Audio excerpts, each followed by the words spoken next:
Saudara Presiden terpilih Prabowo Subianto melanjutkan konsolidasi politik pasca penetapan Komisi Pemilihan Umum atau KPU dengan menghadiri halal bihalal Nahdlatul Ulama. Partai yang menjadi lawan politik sudah disambangi, namun komitmen posisi menteri belum jadi pembicaraan serius. Di halal bihalal dengan Nahdlatul Ulama, Presiden terpilih Prabowo Subianto hadir bersama Wakil Presidennya, Gibran Rakabuming Raka. Prabowo mengucapkan terima kasih karena dukungannya selama Pilpres dan pemerintahannya mendatang. Di depan pengurus besar NU, Prabowo juga mengucapkan terima kasih kepada Presiden Joko Widodo yang mendukungnya menjadi capres hingga terpilih. Untuk itu saya harus sampaikan di sini, betapa besar Pak Joko Widodo menyiapkan saya. Saudara sekalian, beliau seorang yang boleh saya katakan sangat teliti. Beliau sangat teliti. Mungkin karena itu saya kalah 2 kali sama beliau. Tapi saya juga tidak kalah akal. Kalau 2 kali kalah, lebih baik kita belajar dari orang yang menang. Saya terang-terangan mengatakan saya maju apabila saya direstui dan didukung oleh Pak Joko Widodo. Kenapa? Karena kita butuh kontinuitas. Kita butuh komitmen keberlanjutan. Ketua Umum PBNU Yahya Stakuf menyatakan organisasinya bakal membantu Prabowo. Kita juga ingin sampaikan bahwa nanti ke depan Nahdlatul Ulama tidak akan pernah tidak bersama-sama dengan pemerintahan presiden yang akan datang, Pak Prabowo Subianto dan Pak Gibran Rakabuming Raka. Apakah ini soal politik? Ya. Safari Prabowo menjamangi NU adalah lanjutan konsolidasi politiknya menyiapkan pemerintahan mulai Oktober 2024. Konsolidasi tak cuma terhadap yang jadi kawan koalisi, tapi juga lawan koalisi. Prabowo butuh kekuatan parlemen yang lebih dari 50% supaya program kerjanya selama 5 tahun mulus. Sehingga kawan koalisinya memprediksi susunan kabinet yang tengah disusun juga berisi lawan politiknya di Pilpres 2024. Saya kira Pak Prabowo pasti sudah punya rumusan sendiri.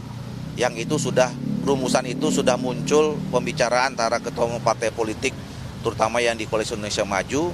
Jadi kalaupun kemudian nanti ada partai-partai politik lain yang masuk, tentu saya kira itu sudah ada kesepahaman antara Pak Prabowo dengan Ketua Umum Partai Golkar, Ketua Umum Partai PAN, Demokrat, dan yang lainnya ya. Prabowo sudah menjambangi Partai Nasdem dan bertemu Surya Paloh ketua umumnya 2 kali dalam 2 bulan terakhir. Sementara Ketua Umum Partai Kebangkitan Bangsa Muhaimin Iskandar, cawapres pasangan Anies Baswedan disambangi di kantornya pasca penetapan KPU. Rekonsiliasi dengan Prabowo sudah, tapi soal jatah menteri, Nasdem dan PKB tahu diri. Belum ada. Dan kita nggak membicarakan hal itu. Tapi kalau dari internal sendiri Pak, gimana Pak? Dari internal nggak ada juga masalahnya. Kita memang menyadari siapa kita. Urusannya dengan menteri kan ketika seorang presiden sudah memiliki hak prerogatif. Sekarang kan Pak Prabowo presiden terpilih, pemenang Pilpres. Nanti kalau soal ditanya, PKB sudah menyiapkan menteri belum? Tanya ketum kita nanti. Kawan koalisi Prabowo yakni Golkar mengingatkan agar tak lupa pada koalisi yang memperjuangkannya menjadi presiden terpilih. Golkar berharap jatah 5 kursi menteri di kabinet Prabowo Gibran. Angka itu dihitung dari kalkulasi kerja Golkar sebagai partai pengusung Prabowo Gibran.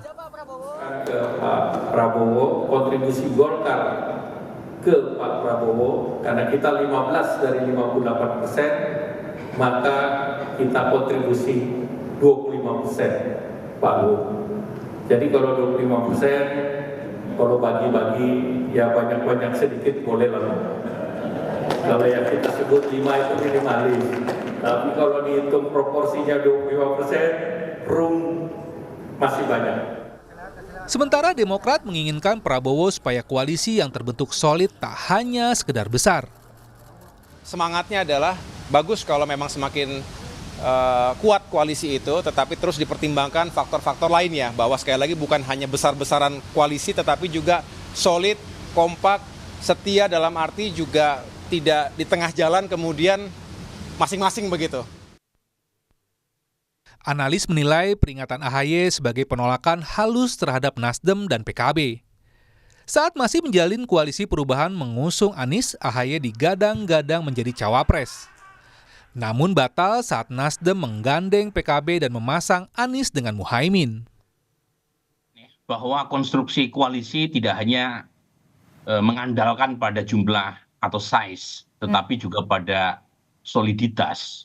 Kalau misalnya jumlahnya besar tetapi keropos, itu secara politik juga tidak positif kan buat pemerintahan Prabowo Gibran nanti. Tentu tidak bisa disalahkan ya kalau ada pihak yang membaca atau mengasumsikan seperti itu, apalagi kita tahu bahwa Nasdem pernah punya pengalaman dengan Partai Demokrat terkait dengan koalisi perubahan, gagal untuk memutuskan mendukung Mas Anies untuk digandeng bersama Mas AHY, dan kita tahu aktornya adalah Surya Paloh yang saat itu kemudian menggandeng PKB sebagai mitra koalisi barunya, di mana pengalaman atau tafsiran semacam itu pernah kejadian pada masa pemerintahan Pak SBY.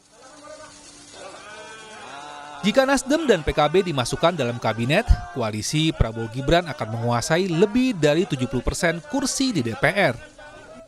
Persentase ini diharapkan bisa memuluskan program kerja Prabowo Gibran selama 5 tahun. Tim Liputan, Kompas TV.